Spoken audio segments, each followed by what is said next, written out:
Good afternoon, ladies and gentlemen of the world, and happy and blessed anniversary of the September the 11th, 2001 terrorist attacks on the United States.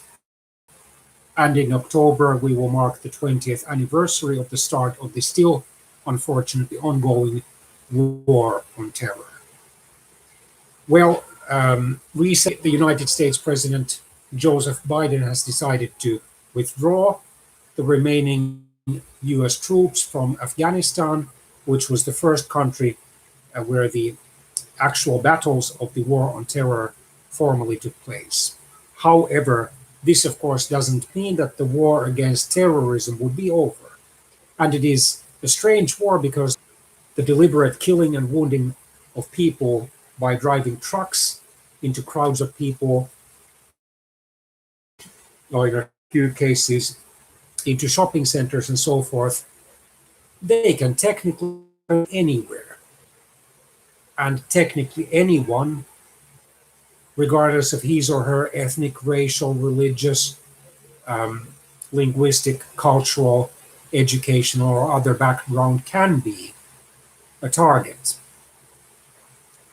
So the main objectives of this informal lesson on the 20th anniversaries of the 9/11 attacks and of the start of the war on terror are, of course, to define those attacks, to explore their backgrounds, then to assess the responses by the United States and various other Western countries, but also other countries have responded to them, and then to evaluate the historical importance of the consequences of those events, which are still ongoing. The raw facts we all know. Almost 3,000 people were killed on September the 11th, 2001, in those four terrorist attacks on the United States. So in each one of those attacks, a group of Middle Eastern radical Muslim terrorists hijacked or forcibly took control at gunpoint of the airplanes, which were essentially used as flying bombs. And they were so fanatical in their ideology, they really believed that this was a form of jihad, or the holy war. Although we have to remember that in the Muslim theology, jihad also means the fight against one's own sinfulness. We have to remember that there are many different strands of Islam. There is also such a religious movement as moderate Islam. And all the moderate Muslims, of course, dissociated themselves from this kind of awful terrorism a long time ago. We also have to remember that there are also, especially in many Western countries like European countries and North America, many Muslims who are Muslims in name only, who are secularized Muslims, who of course would never condone such attacks. Nor would most conservative Muslims, while a significant number of fundamentalist Muslims probably would. But then again, we always have to remember that these strands of, in terms of the depth of religious commitment, are found in all religions, all, including Christianity, Judaism, Buddhism, Hinduism, Jainism, Sikhism, animism, New Age, Wicca, name it. And then, of course, inside those religions, for example, in Christianity, which is, for example, my religion, there are many different strands because there are tens of thousands of organized, centralized, more or less centralized Christian denominations, most of them in the Protestant branch of Christendom. And there are many different strands of evangelical Christianity, liberal or progressive Christianity, fundamentalist Christianity, Pentecostal Christianity, charismatic Christianity, interdenominational Christianity, and so forth. So the immediate consequences included massive material destruction. There were thousands of survivors, fortunately, but then there were also thousands of people who knew at least one of the victims personally and grieved for them. There was a massive outpouring of frustration and anger, but also there were many cases where people wanted to comfort each other and pray for each other. There were even those who piously prayed for the people who were masterminding the attacks that they too would come to repentance. The border security was tightened quickly in tens of countries, mostly Western ones. And for example, the international airports security measures became a lot tighter. I'm old enough to remember metallic objects. I didn't have to remove my shoes and so forth. But since the 9/11 attacks, I've had to take those actions whenever I have left one country to go to another one. Of course, these maximized airport security measures are designed to minimize the possibility of terrorists being able, and other criminals being able to transport knives or firearms or both into the cabins of airplanes. Tragically, despite all those measures, there always are a few or some terrorists who are able to manipulate the system, who are able to perpetrate these horrific crimes. Apparently, the ongoing pandemic has to some extent decreased the number of these attacks, but it hasn't stopped them. In the war on terror that was declared by then US President George W. Bush in October 2001, there have been many more victims than there were in the 9/11 attacks, which of course doesn't minimize those attacks' seriousness. So, since those attacks took place about 10 years after the Cold War officially ended, following the collapse of the Soviet Union between August and December 1991, they were part of the new kinds of alliances and struggles and conflicts, or old ones that had been suppressed under the tripolar world, the United States versus the Soviet Union versus China during the Cold War. Economic difficulties, many highly educated Muslims were desperately trying to build careers in their home countries. Yes, many of them did move abroad, Africa, Latin America, North America, Europe, and Oceania. But a growing minority started to think that violence of some kind would be the solution, or at least a part of the solution to these problems, and that the Muslims who were being allegedly oppressed by the United States and a number of other Western countries had a right to take vengeance on those countries. And in the turbulent aftermath of the end of the Cold War in the early 1990s, there were many nuclear and other weapons that went missing in the former Soviet republics alone and elsewhere in the world. And the internet, which began to be used by millions and millions of people already in the 1990s around the world, was unfortunately quickly also used by those who wanted to trade weapons and other deadly materials in order to enable other people to kill and wound as many other people as possible. The social networking sites of the internet, like Facebook, Twitter, YouTube didn't yet exist back then, Oh yeah, well, Twitter didn't exist back then, nor Facebook, but there were a number of chat pages, yes, that existed already before 2001. And then in the early years of the 21st century, after these attacks, then, for example, Facebook, YouTube, and Twitter were developed, and all of them have been used both for good, sinister, and then mixed um, purposes. So, security measures have been tightened in many countries. There have been many threats and attacks, in many cases of discrimination against people on the basis of their physical appearance, for example.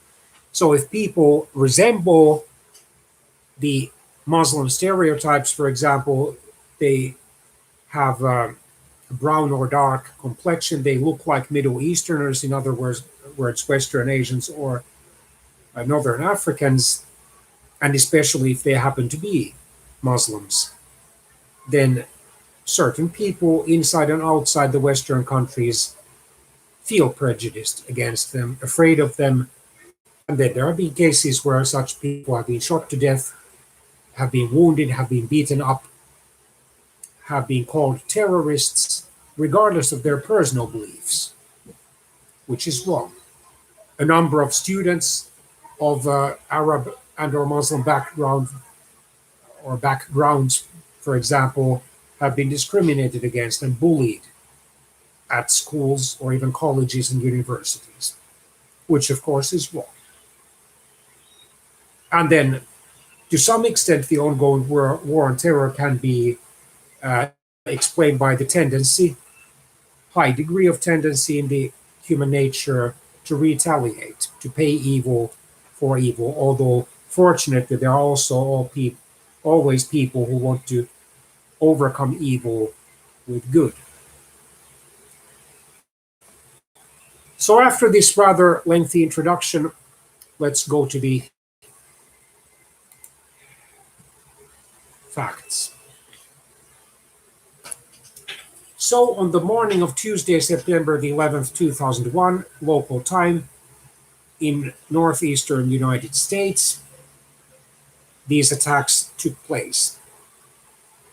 So, the Wahhabi Islamist terrorist group Al Qaeda was responsible for them, and eventually its leader, Osama bin Laden, who would be assassinated in a US raid on his compound in Pakistan in May 2011, would claim responsibility for masterminding the attacks.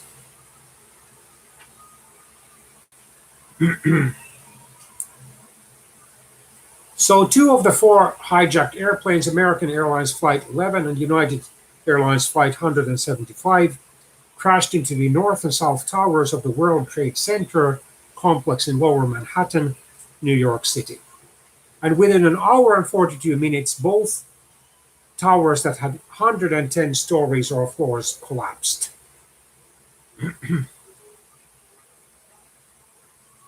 And then the collapse of the World Trade Center kickstarted or caused the collapse of the other World Trade Center structures, including 7 World Trade Center and significantly damaged surrounding buildings.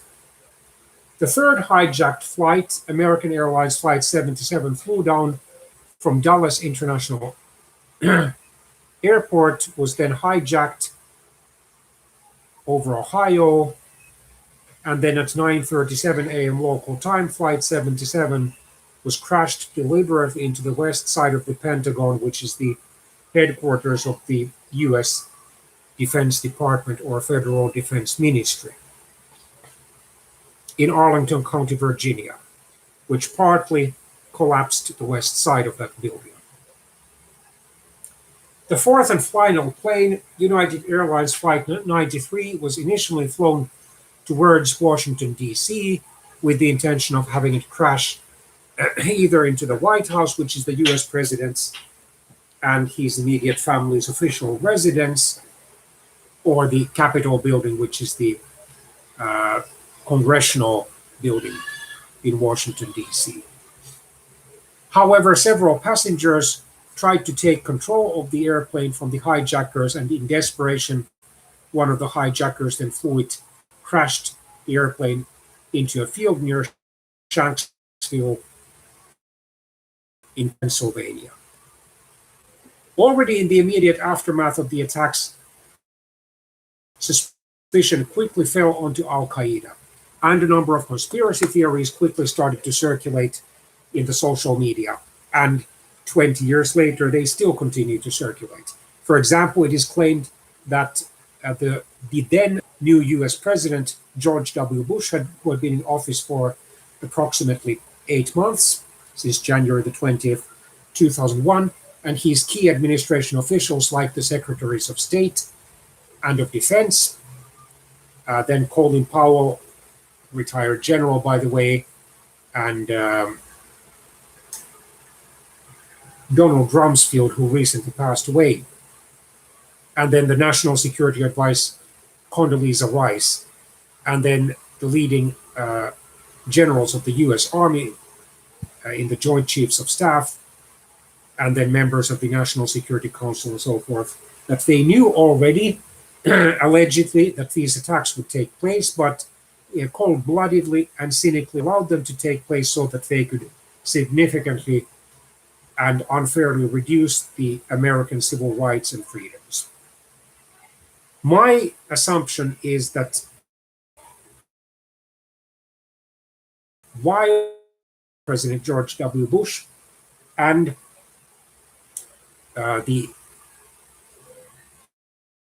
key military intelligence officials of the Federal Bureau of Investigation and of the Central Intelligence Agency, and also the key Army officers or leading Army officers of the Joint Chiefs of Staff, for example, and of the Air Traffic Control and anti-terrorism and anti-crime units of the U.S. Defense and Security Forces, while they knew in a general sense that terrorist attacks could well happen in the early years of the 21st century, given the fact that the terrorist attacks had exponentially grown all around, or in most countries of the world, or many countries anyway, since the 1970s.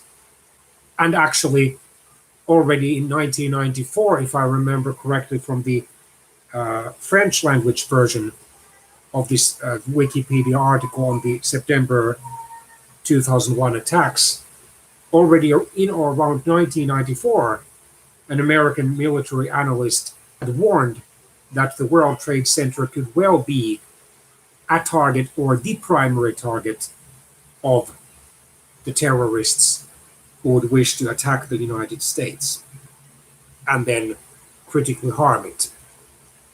Because a bombing had taken place which had caused damage, although by no means as huge damage as the 9/11 attacks did. And this bombing had taken place in 1993, the first year of the former US President Bill Clinton in the White House, by the way. And the United States had experienced humiliating withdrawals, especially from Somalia in 1993. Its operations had not succeeded even nearly as smoothly as planned in the former Yugoslavia, especially Bosnia-Herzegovina, although the US brokered Daytona Peace Accords had been signed in 1995, but still fighting continued off and on, and the last flare-up of the conflict with brutal atrocities against the civilian population happened in Kosovo, a former province of the crumpled Yugoslavia, which is now a self-declared and partially recognized independent country on the Balkan Peninsula of southeastern Europe. And surely there were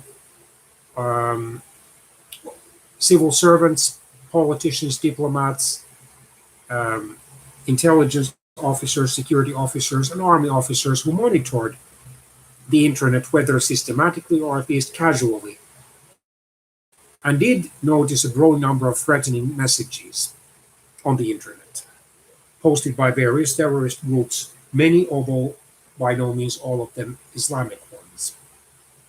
So in a general sense, they must have been aware 20 years ago that such an attack would take place. However, they did not know exactly who would be involved and how many people would be involved, specifically which cities or military or governmental sites would be attacked, nor did they know exactly what vehicles would be used and what kinds of weapons would be used. And then they, of course, did not know the precise timing of the attacks.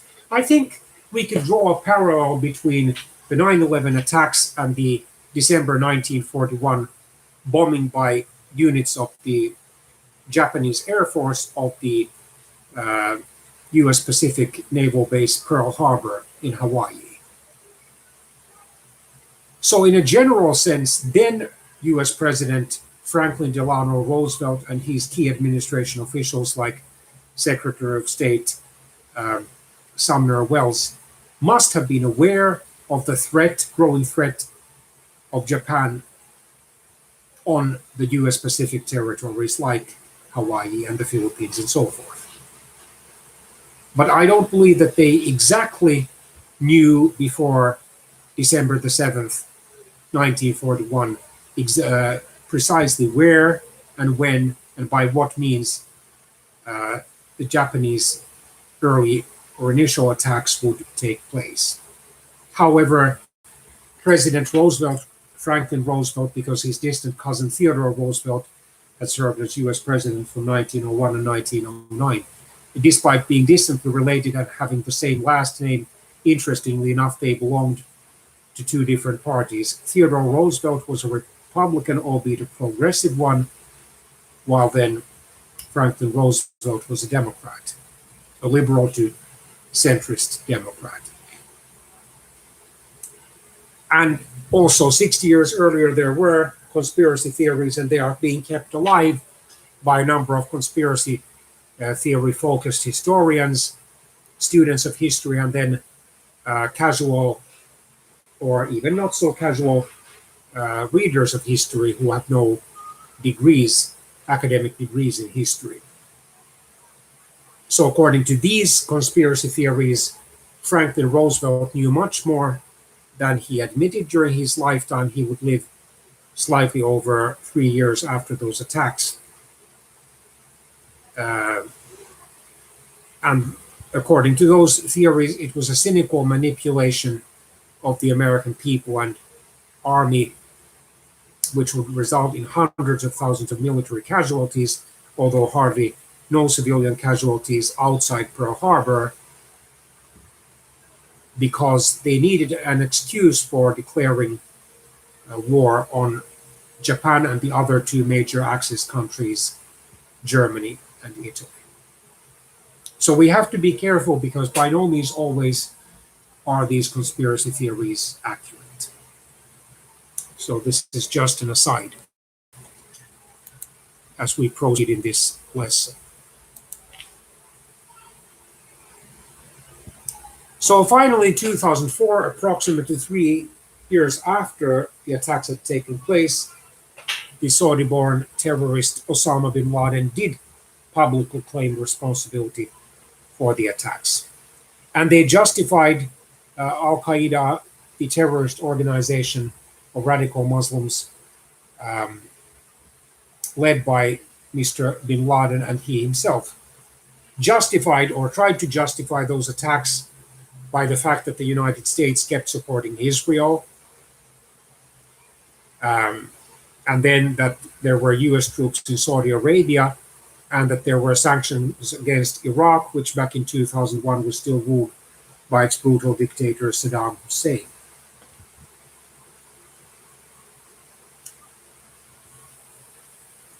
So while the September 2001 terrorist attacks did cause a lot of emotional, material, and human damage, even destruction, they failed to defeat the United States, either domestically or internationally. Yes, they did seriously harm the economy of New York City and created a global economic recession. But it wasn't too deep or too long. And there were still some years of prosperity before in 2007, 2008, another global recession began. 8 months after the attacks in May 2002, the World Trade Center's center sites cleanup was completed. The Pentagon was prepared within a year. 2,977 people were listed, for example, by Wikipedia as having been the victims, whether directly or indirectly, of those 19 Al Qaeda terrorists who themselves, as they had chosen to, died in the attacks. Over 25,000 people were injured, and there were substantial long-term health consequences, and at least 10 billion US dollars worth of infrastructure and property damage took place as a result of these attacks. Still, almost exactly 20 years later, this attack, or a series of attacks rather, remains the deadliest terrorist attack in human history, and the single deadliest incident for firefighters and law enforcement officers in the US history, with 340 and 72 killed, respectively. The One World Trade Center, which was to be the successor to the destroyed World Trade Center in New York City, began to be constructed over 5 years after the attacks in November 2006, and the building opened in November 2014. Several or many memorials have been constructed, including the National September the 11th Memorial and Museum in New York City, the Pentagon Memorial in Arlington County, Virginia, and the Flight 93 National Memorial at the Pennsylvania crash site. I think it was still in the first decade of this century when, in the Central Academic Bookstore, which is a famous Finnish bookstore franchise in the center of Helsinki, I leafed through the book Among the Heroes, which was dedicated to the victims of the United Airlines Flight 93. A powerfully built book, and it also described in detail some or several phone calls which took place between the soon-to-be victims, so some of the soon-to-be victims and their loved ones.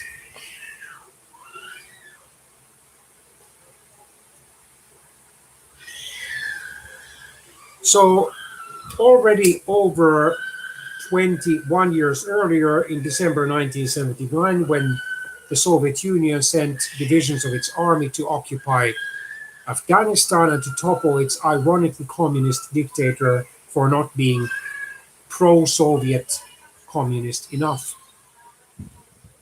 Already back then, the seeds that would sprout this wicked fruit, Al Qaeda, were sown.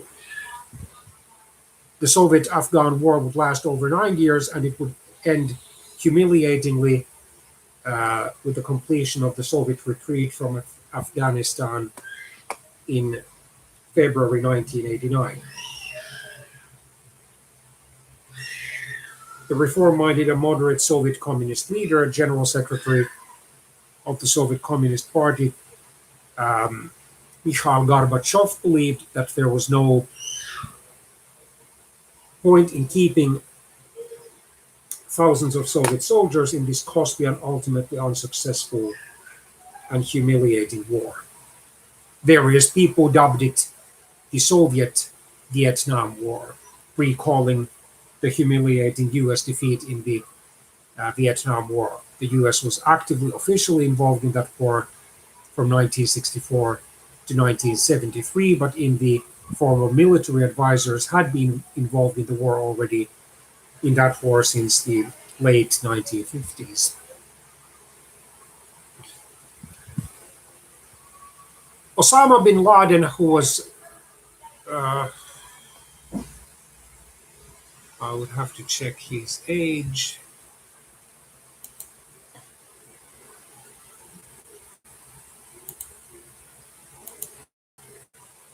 Yes, he was 22 years old at the time of the start of the Soviet-Afghan War. He had been born in March 1957 and he was killed in a US raid in May 2011. He was then 54 years old.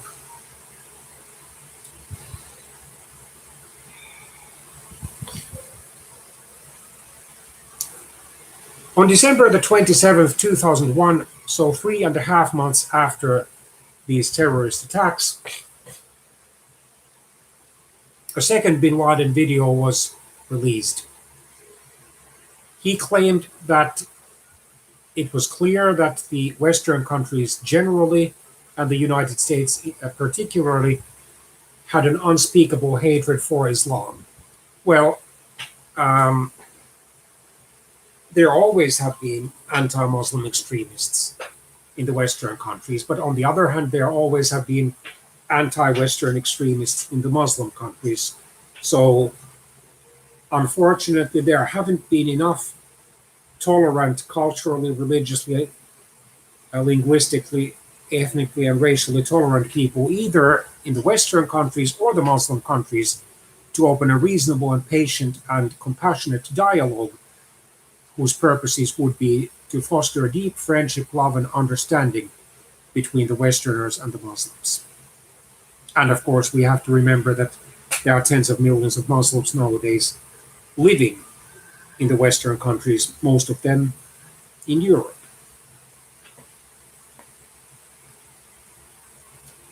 And then he referred to the Crusaders. Those crusades took place from the last years of the 11th century until the early 13th century in the Middle East. And then he claimed that it was praiseworthy to engage in terrorist plots and attacks against the United States because the United States was treating the Muslim countries unjustly. And his goal was to force the United States to stop supporting Israel because Israel was killing Muslims. And he claimed that the United States would soon collapse, regardless of whether he and his followers would survive, because the Muslim Ummah or nation had awakened. And he aimed at attacking the US economy, making it collapse so that the United States military power would also crumble. He didn't, however, even in that video, directly admit responsibility for the attacks. Shortly before the US presidential elections in November 2004, where George W. Bush was re-elected with over 51% of the popular vote, he did at last directly claim responsibility for those attacks and claimed that these attacks were perpetrated because those Muslim terrorists were free and wanted their nations to be free. And they wanted to retaliate against the United States for allegedly weakening the Muslim countries' security by doing the same to the United States.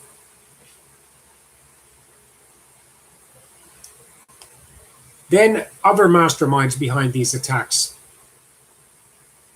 Khalid Sheikh Mohammed was captured in 2003.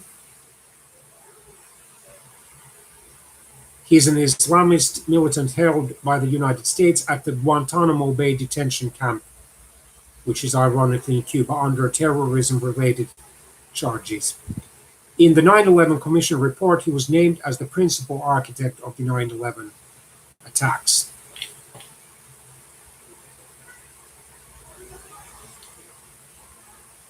He has confessed his guilt. In September 2005, the Spanish High Court sentenced Abu Dahdah to 27 years in prison for a conspiracy on the 9/11 attacks and for belonging to Al-Qaeda. At the same time, another 17 Al-Qaeda members were sentenced to penalties ranging from 6 to 11 years. However, in February 2006, the Spanish Supreme Court reduced the Abu Dada penalty to 12 years because, according to the Spanish Supreme Court, his participation in the conspiracy was not proven. Then Zacharias Moussaoui was, according to some, possibly the assigned 20th hijacker. He was convicted also in 2006 for the lesser role of conspiracy to commit acts of terrorism and air piracy. He was sentenced to life in prison without parole or conditional release in the United States. Munir El Motassadegh, an associate of the Hamburg-based hijackers, served 15 years in Germany for his role in helping the hijackers prepare for the attacks. He was released in October 2018 and deported to Morocco. The Hamburg cell in Germany. Hamburg is a large city and a federal state at the same time on the northwestern or North Sea coast of Germany. In Germany included radical Islamists who eventually came to be key operatives in the 9/11 attacks. Mohammed Atta, Marwan al-Sheikhi, Ziad Jarrah, Ramzi bin al-Shib, and Said Bahaji were all members of Al-Qaeda's Hamburg cell. In November 2002, so 14 months after these attacks, bin Laden posted or published a letter to America, and there he listed the 9 objectives or 9 motives or reasons for the attacks by Al-Qaeda. The fact that the United States kept supporting Israel, then support for the attacks against Muslims in Somalia, support of the Philippines against Muslims in the Moro conflict in Mindanao, southern Philippines, support for Israeli aggression or attack against Muslims in Lebanon, support of Russian atrocities against Muslims in Chechnya, pro-American governments in the Middle East who allegedly acted as US agents being against Muslim interests, support of Indian oppression against Muslims in Kashmir, which is a historical province and region in southern Asia that is still claimed by both India and Pakistan. So there is an informal borderline, but no actually internationally recognized borderline that would be recognized jointly by the Indian and Pakistani governments. The presence of US troops in Saudi Arabia, and finally the sanctions against Iraq. Already 5 years before the attacks, Khalid Sheikh Mohammed had first presented his plan for those attacks to Osama bin Laden, so in 1996. At that time, bin Laden and Al-Qaeda were in a period of transition, having just relocated back to Afghanistan from Sudan. The 1998 African embassy bombings in Tanzania and Kenya, US embassy bombings, by the way, and bin Laden's fatwa or informal judgment, pronunciation of judgment in February 1998 marked a turning point of Al-Qaeda's terrorist operation, and bin Laden really wanted, since that time at least, to attack the United States. Either in late 1998 or early 1999, so roughly 2.5 or 3 years before the attacks actually occurred, bin Laden approved Mohammed's plan to keep planning or organizing the plot. In the spring of 2001, so some or several months before the attacks actually took place, the secondary hijackers started to arrive in the United States. The primary ones had already arrived earlier. Hani Hanjour had arrived in San Diego in December 2000, joining Hamzi. And in Arizona, Hanjour had taken refresher training for the attacks. Marwan al-Shehi arrived at the end of May 2000. Atta arrived in June 2000. Jarrah arrived in June 2000 as well. Bin al-Shib applied several times for a visa to the United States, but as a Yemeni, he was rejected out of concerns he would overstay his visa. So Bin al-Shib stayed in Hamburg, Germany, providing coordination between Atta and Mohammed. The 3 Hamburg cell members all took pilot training in South Florida at Huffman Aviation. In late 1999, so approximately 2 years before the attacks, Al-Qaeda associate Walid bin Atash, or Khalad, contacted Midhar, telling him to meet him in Kuala Lumpur, Malaysia. Also, Hamzi and Abu Bara al-Yemeni would attend this meeting. The NSA, or National Security Agency, did intercept a telephone call mentioning the meeting. Unfortunately, no effective action was taken. By late June 2000, so over 14 months before the attacks, senior counterterrorism official Richard Clarke and CIA Director George Tenet were convinced that a major series of attacks was about to come. However, the CIA erroneously believed the attacks would likely occur either in Saudi Arabia or Israel. However, in early July 2000, so 14 months before these attacks occurred, Clarke did put US domestic agencies on full alert, telling them something really spectacular is going to happen here soon. He also asked the FBI and the State Department to alert the embassies and police departments and the Defense Department to go to threat condition Delta. Later, Clarke wrote, somewhere in CIA there was information that 2 known Al-Qaeda terrorists had come into the United States. Somewhere in FBI there was information that strange things had been going on at flight schools in the United States. They had specific information about individual terrorists from which one could have deduced what was about to happen. However, none of that information reached either Mr. Clarke himself or the White House. And then on July the 13th, 2000, so almost exactly to the day 14 months before the attacks happened, Tom Wilshire, CIA agent assigned to the FBI's International Terrorism Division, emailed his superiors at the CIA's Counterterrorism Center requesting permission to inform the FBI that Hazmi was already in the United States and that Nidar had a US visa. Unfortunately, the CIA never responded to this email.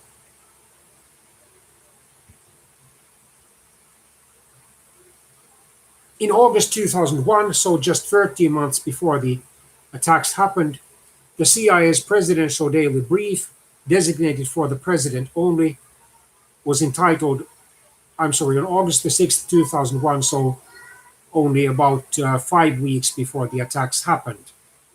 And George W. Bush was already president, having been inaugurated on January the 20th, 2001. Was entitled Bin Laden Determined to Strike in US. So this memo noted that FBI information indicated patterns of suspicious activity in the United States consistent with preparations for hijackings or other types of attacks. So it was only 36 days before the attacks actually happened.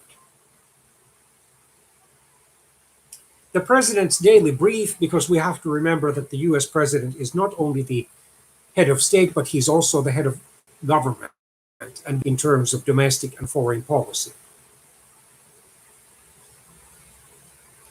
So the president's daily brief is a brief of important classified information which is not to be for public release or broadcasting, or national security collected by various U.S. intelligence agencies given to the U.S. president and a select group of senior officials.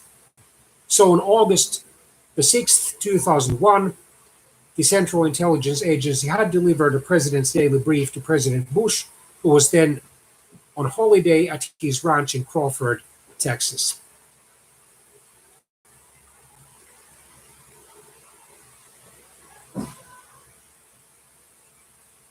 Senior officials, including U.S. Vice President Dick Cheney, who had served as the defense secretary during the administration of George W. Bush's father, the late George Herbert Walker Bush, from 1989 to 1993, therefore during the first Persian Gulf War, also in 1991.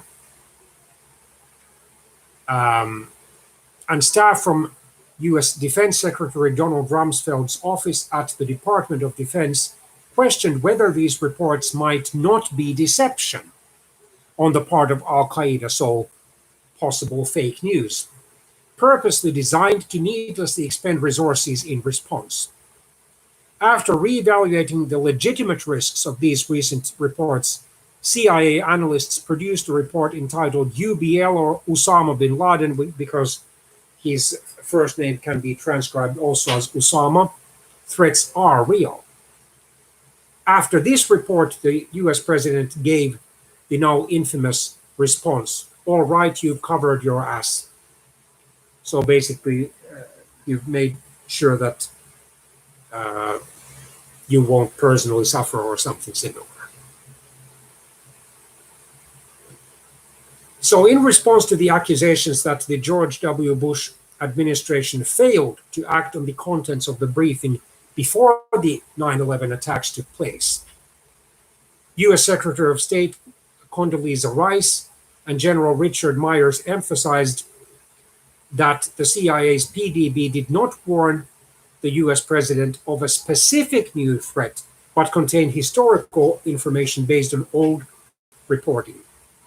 Later, former President Bush claimed that if he had any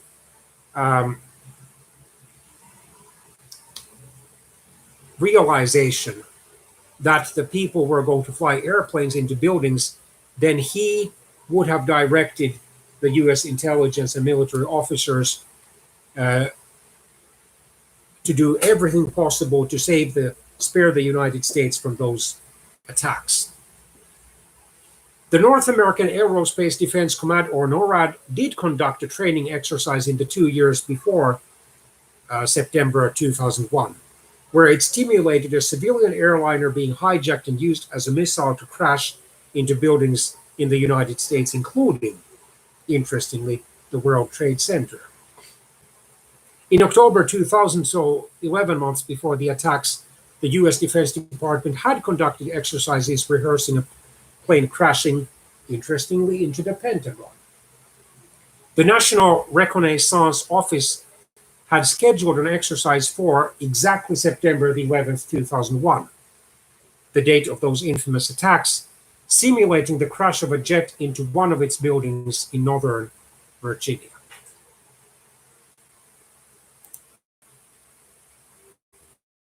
So it can't be said neither the U.S. president nor the main administration officials like the U.S. Secretary of State and U.S. Secretary of Defense, nor the highest military officers of the Joint Chiefs of Staff or of the U.S. Military Intelligence and Security Services were totally unaware of the threat. No, but they didn't know specifically exactly when those attacks would happen or exactly where. In mid-August, so only about 4 weeks before the attacks, or even less than that, one Minnesota flight school did alert the FBI about Zacarias Moussaoui, who had asked suspicious questions. The FBI did discover that Moussaoui was a radical who had traveled to Pakistan, and the INS arrested him for overstaying his French visa. Their request to search his laptop was denied by FBI headquarters because there was no probable cause, in their opinion. So, why did the US intelligence services not manage to take this threat in practice seriously enough? Why wasn't President George W. Bush informed early enough in his first term, even months before the attacks actually happened, to put the US military and defense forces and military intelligence forces on high alert? Why were these suspicious people not arrested and interrogated? Well, according to this Wikipedia article, the US Justice Department had implemented policies dating back to 1995, the first term of former US President Bill Clinton, by the way, limiting intelligence sharing combined with CIA and NSA reluctance to reveal sensitive sources and methods, such as tapped phones.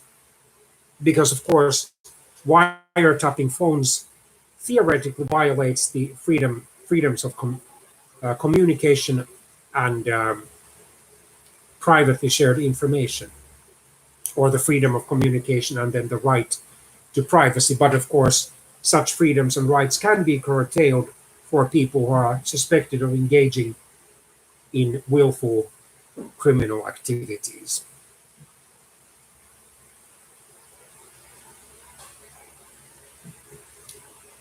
So, testifying before the 9/11 Commission in 2004, then U.S. Attorney General or Federal Justice Minister John Ashcroft recalled that the single greatest structural cause for the September the 11th problem was the wall that segregated or separated criminal investigators and intelligence agents. There were failures in the organization's failures to get information to the right place at the right time. So,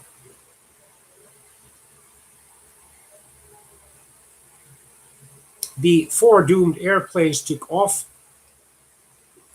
in the following order: American Airlines 11, which was a Boeing 767 airplane from Logan International Airport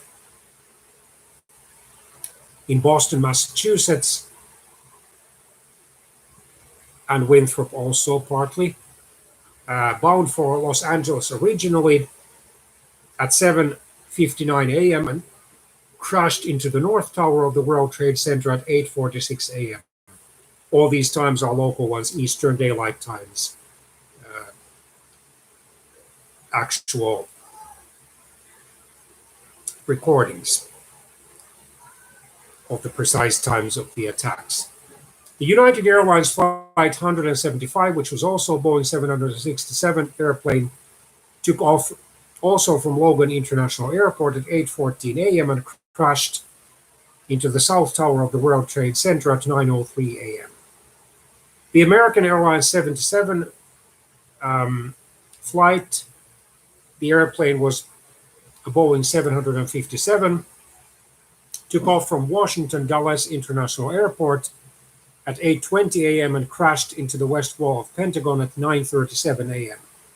And finally, the United Airlines Flight 93, which was also a Boeing 757 airplane, took off from Newark International Airport in New Jersey at 8:42 a.m. and crashed into a field in Stony Creek Township near Shanksville in Pennsylvania at 10:03 a.m.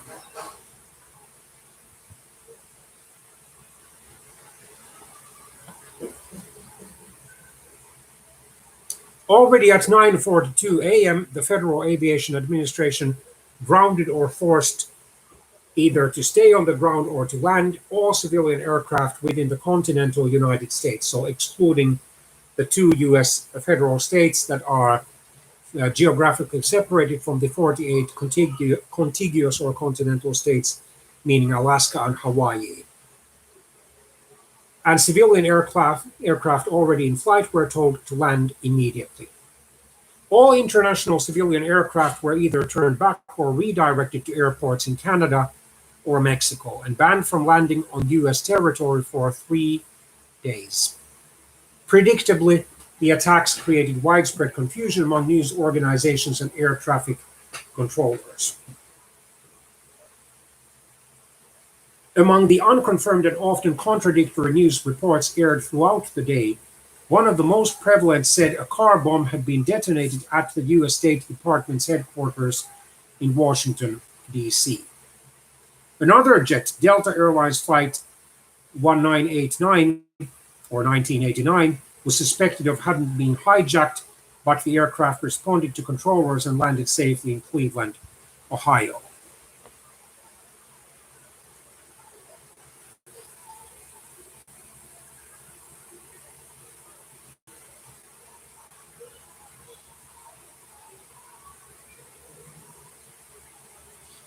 The New York Fire Department deployed 200 units, half of the department, to the World Trade Center. Their efforts were supplemented by numerous off-duty firefighters and emergency medical technicians.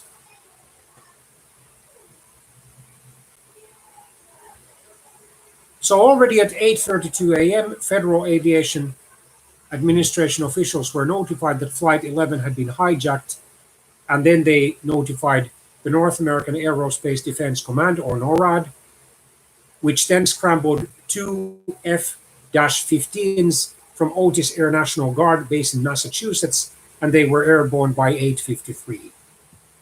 Unfortunately, because the communication from FAA officials was slow and confused, NORAD had 9 minutes notice and no notice about any of the other flights before they actually crashed. After both of the twin towers of the World Trade Center in New York City had already been hit, more fighters were scrambled from Langley Air Force Base in Virginia at 9:30. At 10:20, U.S. Vice President Dick Cheney issued orders to shoot down any commercial aircraft that could be positively identified as being hijacked. These instructions, however, were not relayed in time for the fighters to take action. Some fighters took to the air without having live ammunition, knowing that to prevent the hijackers from striking their intended targets, the pilots might have to intercept and crash their fighters into the hijacked planes, possibly ejecting with that emergency seat at the last moment. For the first time in U.S. history, the Emergency Preparedness Plan, called Security Control of Air Traffic and Air Navigation Aids, or SCATANA, was invoked, thus stranding tens of thousands of passengers across the world. Following the attacks, President George W. Bush's approval rating soared to 90%. Already at 8:30 p.m. Washington time, he spoke briefly on the U.S. national television, basically telling the American people that although their country had been attacked, the United States remained strong, and so did the American people and army.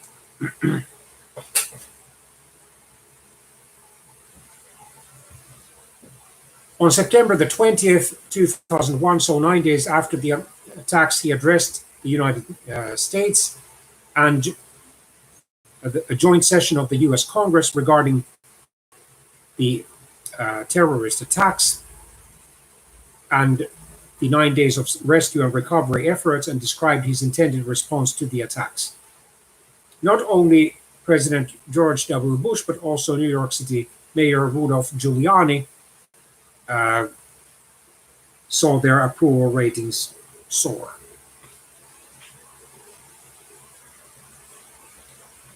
In the largest restructuring of the U.S. government in contemporary history, the U.S. enacted the Homeland Security Act of 2002, creating the Department of Homeland Security. So in addition to the already well-established Department of Defense. The U.S. Congress also passed the USA Patriot Act, saying it would help detect and prosecute terrorism and other crimes. Civil liberties groups predictably have criticized the Patriot Act, saying it allows law enforcement to invade the privacy of citizens and eliminates judicial oversight of law enforcement and domestic intelligence. The National Security Agency was also given broad powers to fight against future acts of terrorism. It started warrantless surveillance of telecommunications, which was sometimes criticized since it permitted the agency to eavesdrop on telephone and email communications between the US and people overseas without a warrant. Predictably and tragically, hate crimes did take place. So numerous incidents of harassment and hate crimes against Muslims and South Asians were reported in the days following the attacks. Sikhs, spelled Sikhs, were also targeted because Sikh men and boys usually wear turbans, which are stereotypically associated with Muslims. 24 members of Osama bin Laden's family were urgently evacuated out of the United States on a private charter plane under FBI supervision already on September the 14th, 2001.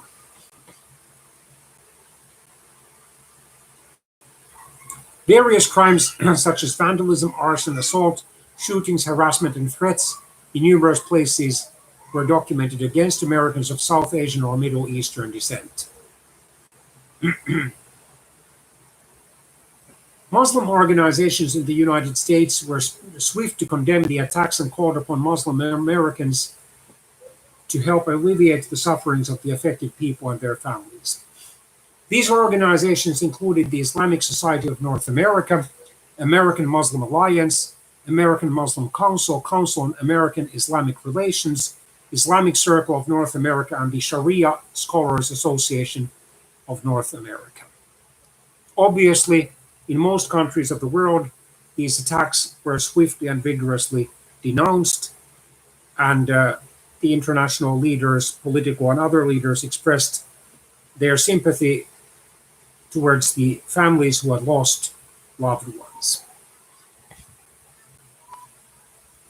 United Nations Security Council Resolution 1368 condemned the attacks and expressed readiness to take all necessary steps to respond and combat or fight against all forms of terrorism in accordance with their charter.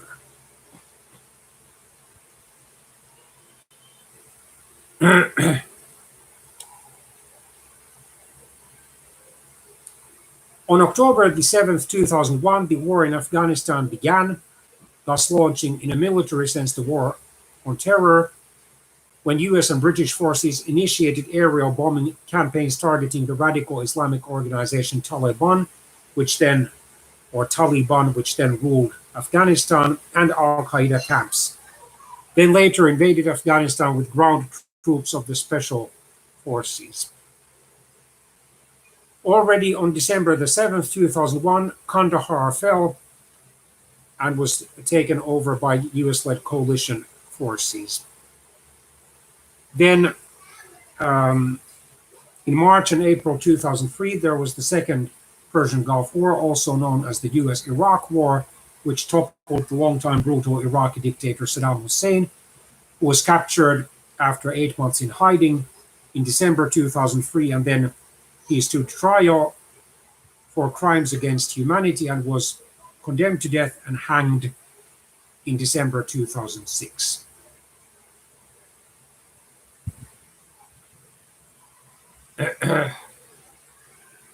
There was a short global recession as a result of the attacks.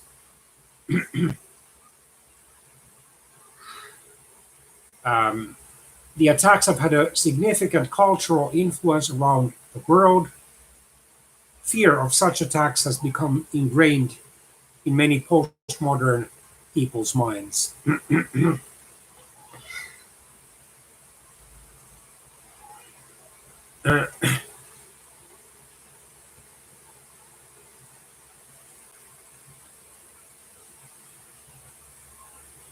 In July 2004, so nearly 3 years after the attacks, the US National Commission on Terrorist Attacks upon the United States issued the 9/11 Commission report.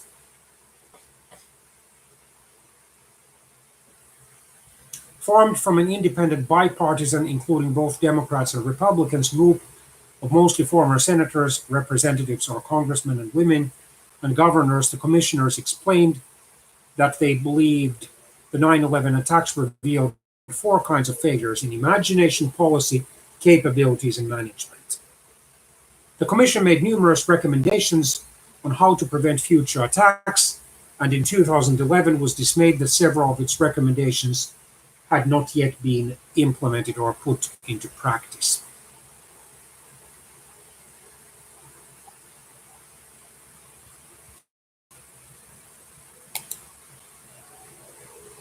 So according to the Encyclopedia Britannica article,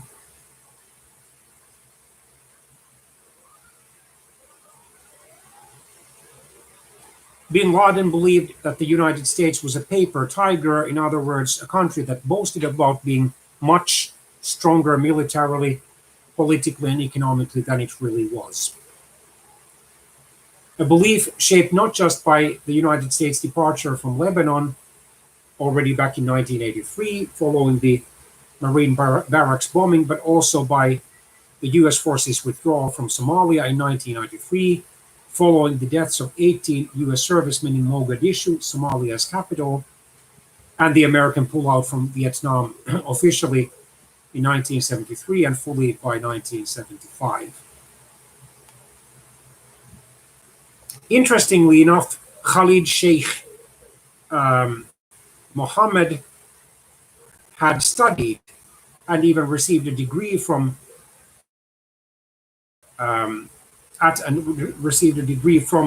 North Carolina Agricultural and Technical State University in the United States in 1986.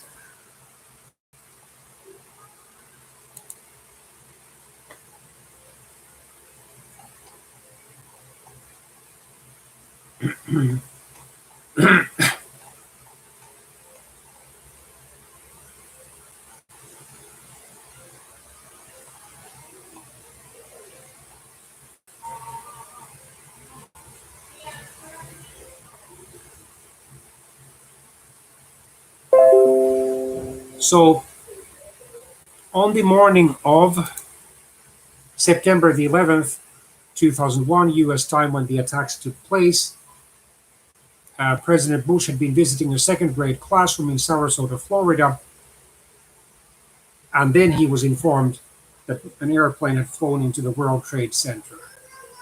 A little later, Andrew Card, his chief of staff, whispered in his right ear, "A second plane hits the second tower. America is under attack."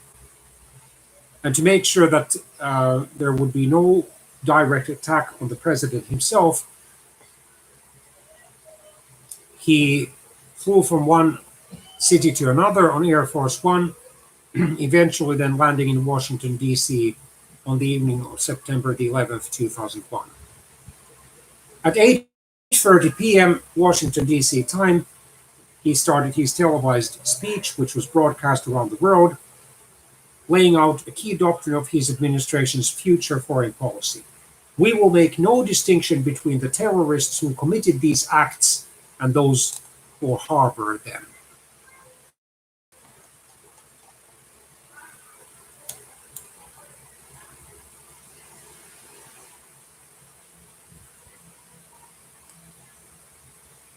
And these attacks were broadcast partly live, and the audience was worldwide.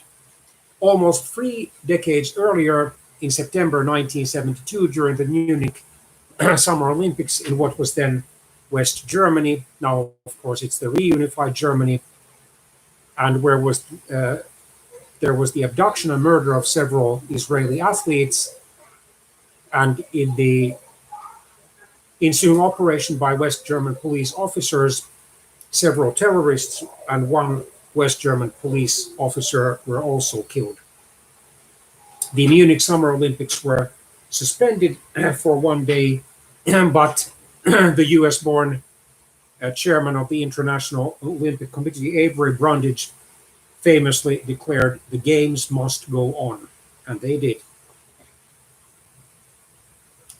So for almost 3 decades, this was the largest global audience, and we have to remember that back in 1972, there were still tens of countries where many people did not have direct access to television because of poverty. Interestingly enough, in South Africa, which was already back then one of the most prosperous countries in Africa, the television did not yet exist in the form of at least nationwide broadcasting back in the early 1970s.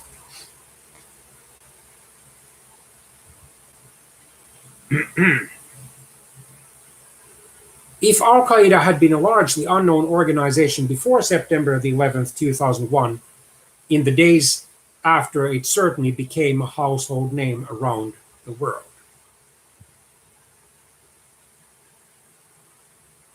Even the French, albeit also international newspaper Le Monde or The World declared, "Nous sommes tous des Américains maintenant," or "Nous sommes tous des Américains maintenant," we are all Americans now. Even in Iran, which was actually named by then President George W. Bush as one of the countries of the axis of evil, thousands gathered in the capital, Tehran, for a candlelight vigil.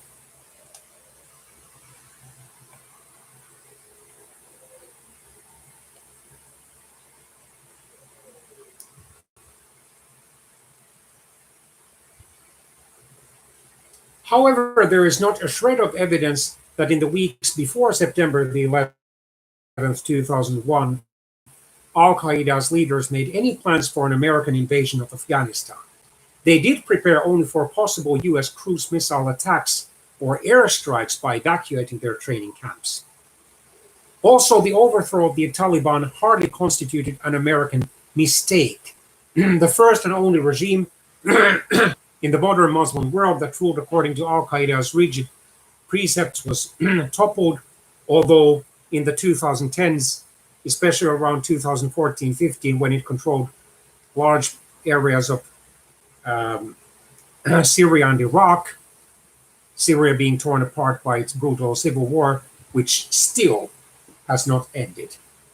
The ISIS or Islamic State in Iran and Syria, it tried to establish a radical Islamic State in those countries, but it failed. By 2019, it had lost almost all of the territories that it had held, but we have to remember that these postmodern times terrorist organizations are usually so skillfully decentralized, and even single terrorists can continue the fight if they are sufficiently cold-blooded, hardened, trained, well-armed, and capable of independent actions, because they can infiltrate even large peaceful populations, and they can actually have on the surface honest secular jobs, but they are still terrorists, albeit hidden ones. Bin Laden disastrously misjudged the possible US responses to the September the 11th attacks, which he believed would take one of two forms: an eventual retreat from the Middle East along the lines of the US pullout from Somalia in 1993. Somalia was then torn apart by the civil war that had begun in 1990-1991, when its dictator Mohammad Siad Barre had been overthrown. And even some 30 years later, Somalia still is not a fully united country.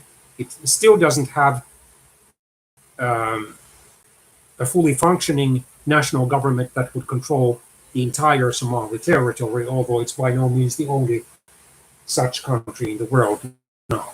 Think of Haiti, for example. Think of Syria. Think of Iraq.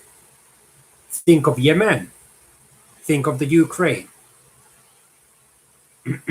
Think even of such a large and populous African country, actually that continent's most populous country, as Nigeria, where there is that Boko Haram militant Islamic terrorist organization that has specialized in the last several years in the kidnapping of hundreds and hundreds of students, although many of them have fortunately been rescued.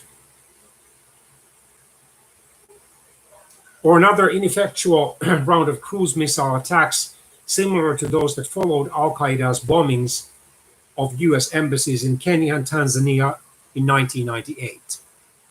So neither of those two scenarios actually happened. The US campaign against the Taliban was conducted with pinpoint strikes from the US Air Force, tens of thousands of Northern Alliance forces, meaning a loose coalition of Mujahideen militias. They had a great deal of experience during the 9 years when there had been Soviet forces occupying parts of Afghanistan between December 1979 and February 1989. That maintained control of a small section of northern Afghanistan and over 300 US Special Forces soldiers on the ground working with 110 officers from the Central Intelligence Agency. Already in November 2001, the Taliban fell to the Northern Alliance and the United States.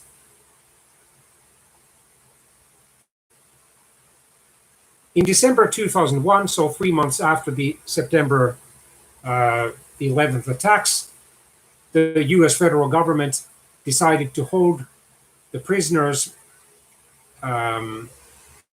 captured during the fall of the Taliban at Guantanamo Bay, a US naval base, which is ironically located on the southern coast of Cuba. It had been leasing it from Cuba since 1903. On December the 27th, 2001, 3.5 months after the attacks, US Defense Secretary Donald Rumsfeld said, "I would characterize Guantanamo Bay, Cuba, as the least worst place we could have selected." US administration officials believed it placed those prisoners outside the reach of American laws, such as the right to appeal their imprisonment, yet it and is only 145 kilometers off the coast of Florida, making it accessible to the various agencies that would need to travel there to find out information from what was believed to be a population of hundreds of dangerous terrorists. Eventually, about 800 prisoners would be held there, although by September 2001, under 175 of them remained.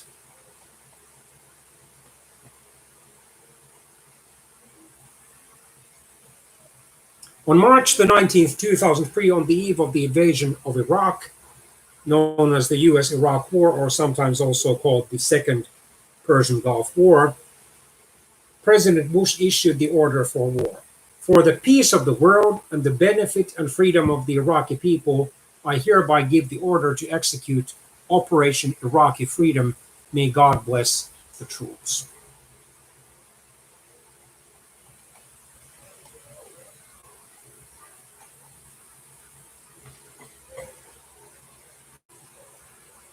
It took almost 10 years of efforts by the US intelligence and military forces to find out exactly where Osama bin Laden was staying or living, and he was then in the early morning hours local time of May the 2nd, 2011, killed on orders from then US President Barack Obama, members of a small team of US Navy SEALs who assaulted his compound in the garrison city of Abbottabad in Pakistan, Afghanistan's western neighbor,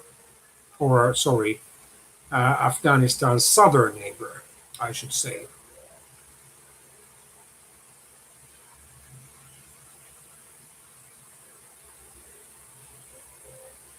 On November the 3rd, 2014, so over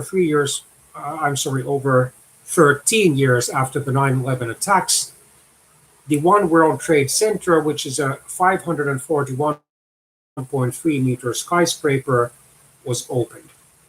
It became instantly a dramatic new landmark on the Manhattan skyline.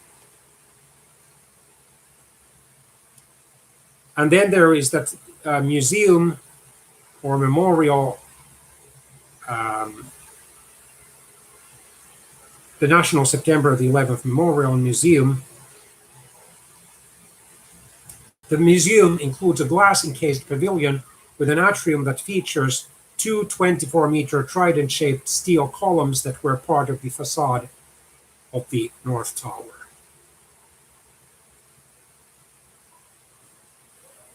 The museum's Memorial Hall is adorned with 2,983 tiles representing the victims of the September 2001 and February 1993 attacks.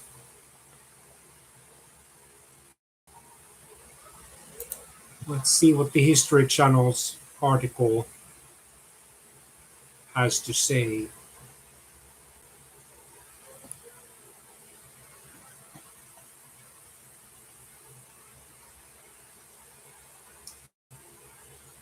Yeah, both of those deliberate crashes of airplanes on two of the towers of the World Trade Center instantly killed hundreds of people and then trapped hundreds more in higher floors. However, before the second tower was hit, many people had already been evacuated from that skyscraper.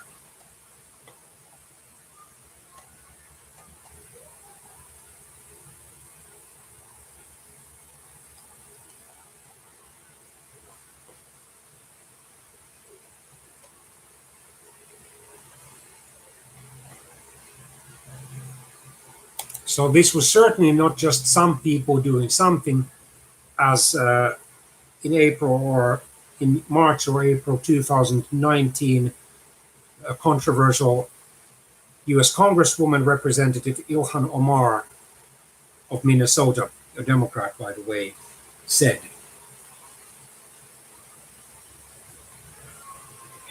The National Geographic.org website includes survivors' stories.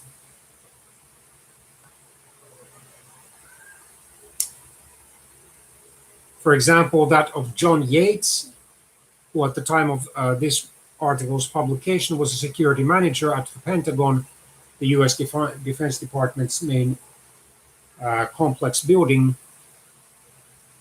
in Arlington, Virginia. So on the morning of September the 11th, 2001, he was watching a co-worker's television as coverage of the terrorist attacks on the World Trade Center unfolded. So he was, according to his own words, just standing there, focused on what was going on in New York. And then there was a huge explosion that came from behind him and from his left side, or to his left. He remembered a ball of fire coming over his head and being blown through the air, and he didn't have any idea where he was when he landed. Instantaneously, everything was hot. The temperature in the room went from 75 degrees Fahrenheit, which was about 24 degrees Celsius, to 1800 degrees in just seconds.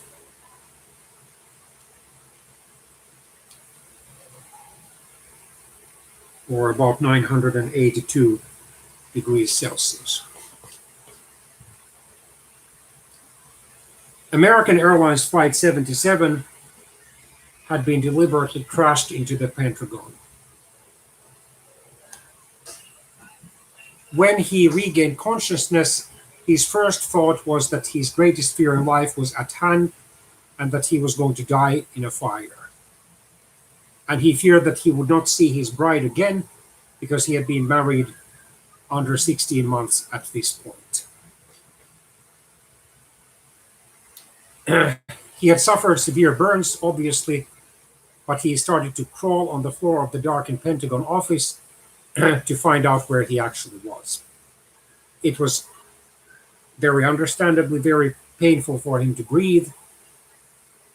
It was also painful for him to try and move around because everything he touched was hot and burned him. He was crawling over debris, ceiling lights, melted plastic from ceiling lights, ceiling-like fixtures and chairs. Later, he realized that crawling on the ground actually injured him. The carpet on the floor was so hot that it burned the fingerprints off his hands. Eventually, and amazingly, despite his high degree of pain and his severe burns and other injuries, he was able to reach a nearby conference room where he heard the voice of a co-worker, Army Colonel Phil McNair. Then he felt someone grab his ankle. Later, he learned it was another co-worker, Regina Grant, who also survived the attack and ended up escaping the building. Well, I don't know if he was in high degree of pain to breathe, but at least in a substantial degree of pain.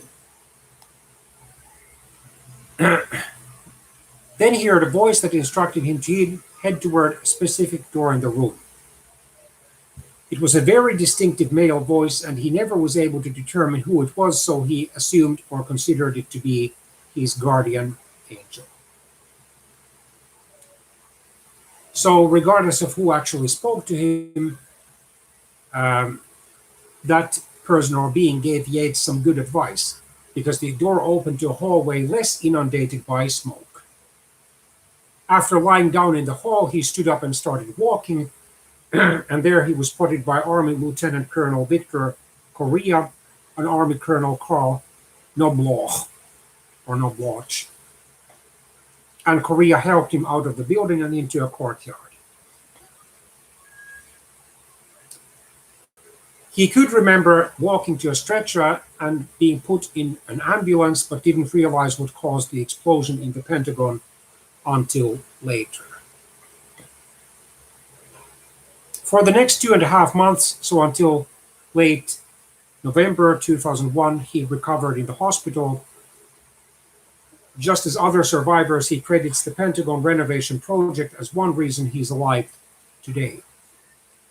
Because in the 1990s, the Pentagon's restructuring or renovation had begun. And this massive project continued at the time of this article's publication.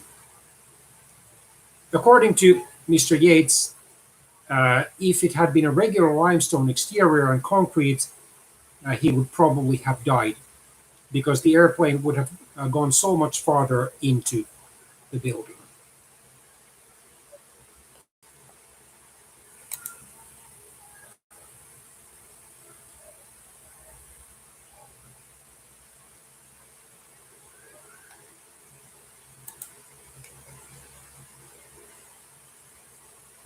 So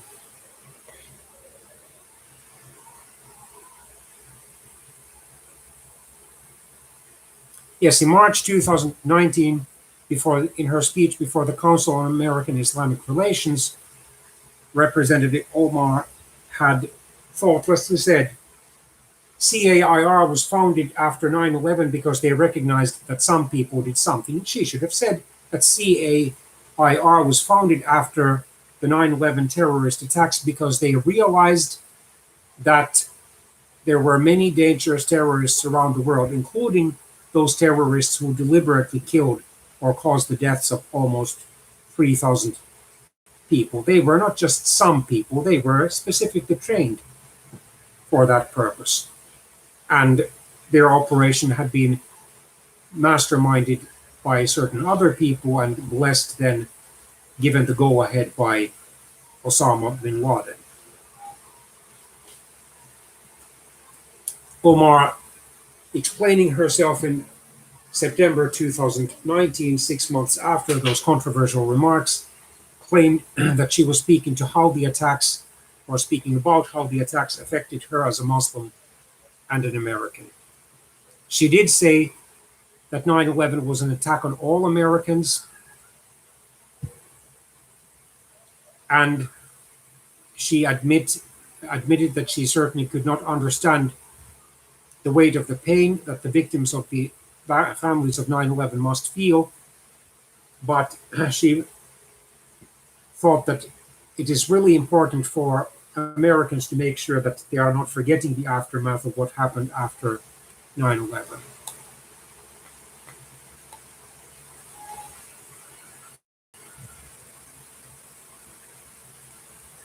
And she referred to the Patriot Act, USA Patriot Act, and then the Homeland Security Department special powers to spy on people who are suspected of being terrorists. And then there is that possibility of their being kept in detention theoretically indefinitely without the benefit of knowing the specific charges against them and without the benefit of a trial.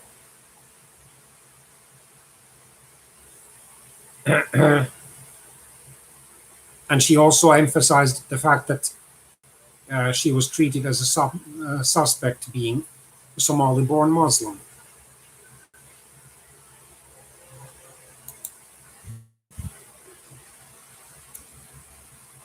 So, according to Washington Post,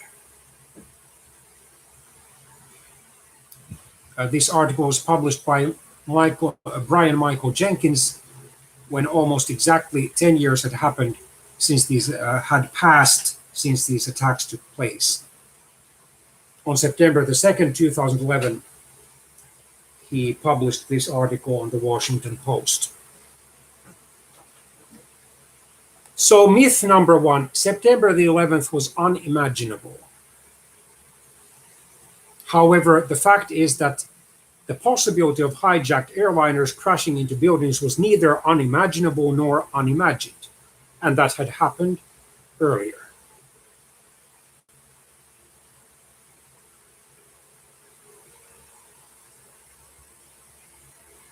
In 1994, there had been a lone desperado, terrorist, criminal, someone else who had crashed a white airplane on one of the wings or walls, or near one of the wings or walls of the White House. So 7 years earlier. In 1994, also, hijackers of an Air France jet reportedly considered crashing the aircraft into the Eiffel Tower, the most famous landmark of Paris. A terrorist plot discovered in 1995 involving Ramzi Youssef, one of the 1993 World Trade Center bombers, and Khalid Sheikh Mohammed, the self-described architect of 9/11, contemplated crashing an explosives-laden airplane into the headquarters of the CIA. 2. The attacks were a strategic success for Al-Qaeda.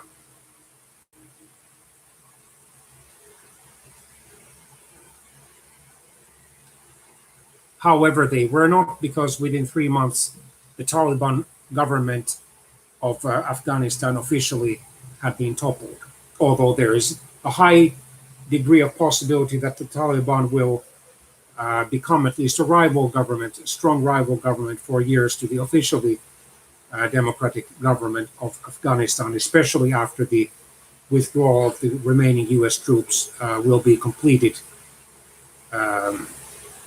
by the 20th anniversary of the 9/11 attacks. 3. Washington, meaning the US federal government, overreacted. Well, we have to remember that back in 2001, no one knew how many more terrorist attacks were going to come. And immediate action was required to destroy the terrorist enterprise, meaning Al-Qaeda, responsible for 9/11.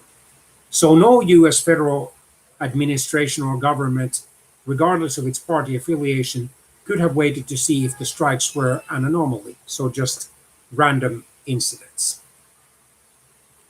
So that meant that intelligence, military intelligence, surveillance of suspicious groups, organizations, and individuals, strengthening security at home and using military force abroad were the only practical ways the United States could quickly break up Al-Qaeda's training camps and disrupt further plots. The Iraq War, which took place roughly 1.5 years earlier in March and April 2003, was a strategic decision by the Bush administration to remove a hostile government and a potential threat.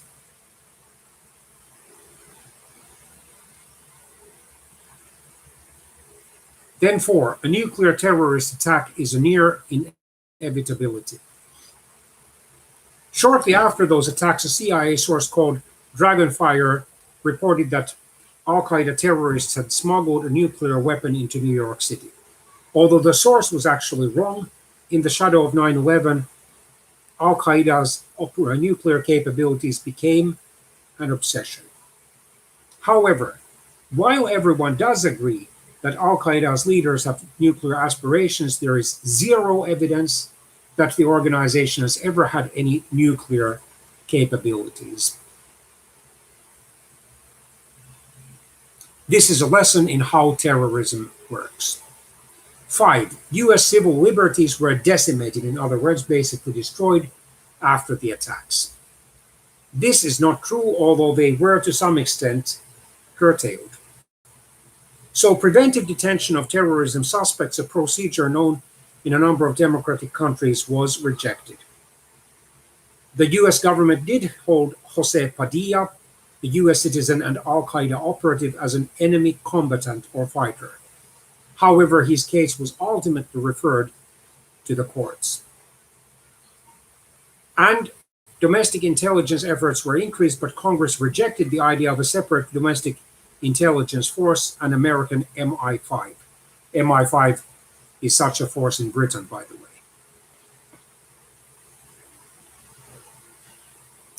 Where US values, and we should say Western-style democratic values, failed to prevail was in the treatment of foreign combatants and suspects apprehended abroad who were held in secret prisons, delivered to countries where they faced torture or, in some cases, subjected to coercive interrogation tantamount to torture in American hands.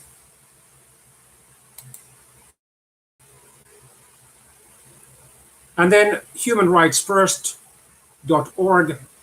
I will end this lengthy video lesson with this quote.